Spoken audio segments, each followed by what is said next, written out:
Авьяаслаг монголчууд шоуны энэ удаагийн хагас шигшээ тоглолт хүмүүсийг үнэхээр хэрэлдүүлж чадав. Шоуны зорилго нь сенсац байсан бол тус шоу хэрэгэ бүтээсэн гэж үзэж болно. Гэхдээ зорилго нь энэ биш юм. Монголоос шалгаран гарч дэлхийд гайхагдах авьяаслаг содон монгол хүнийгээ шалгаруулах нь гол зорилго юм шүү гэдгийг шүүгчнэр огтхонч ойлгохгүй байгаа нь эднийг ийм асуудалд оруулах боллоо. Англи хэлээр гуншигнсан дуу төрлөх хэлтэй дуучдаас нь илүү дуулж чадахгүй гэдгийг шүүгчд тэр дундаа чимгээ шүүгч ойлгохгүй байгаа нь улс амьтны итгэлийг хүргээд байна. Урд өмнө нь өөрсдийнхөө үзээгүй номерыг үзчихээрэл нүд бүлтийлэн амаа ангаан гайхаж тэрл сэтгэлийн хөөрөөрөө тэнцвэгээд явуулчихад байгаа нь тэнд чанзарагтаар байгаа юм.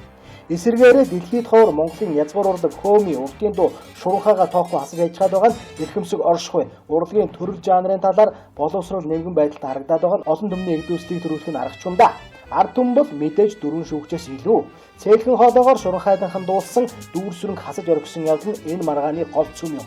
Ийхүү дөрвөн шүүгчд хоологдсон хасагдсан дүүрсрэнг мэрэгжлийнхэн тосон авч хамтран дуулах санал тавьсан нь шүүгч нарын зяндааг илтгэсэн явдал боллоо.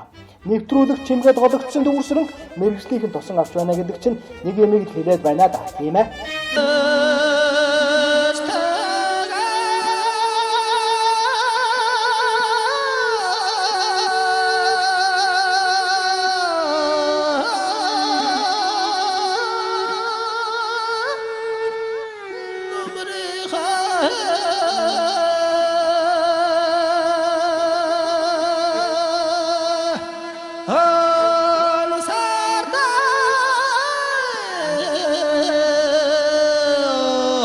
Oh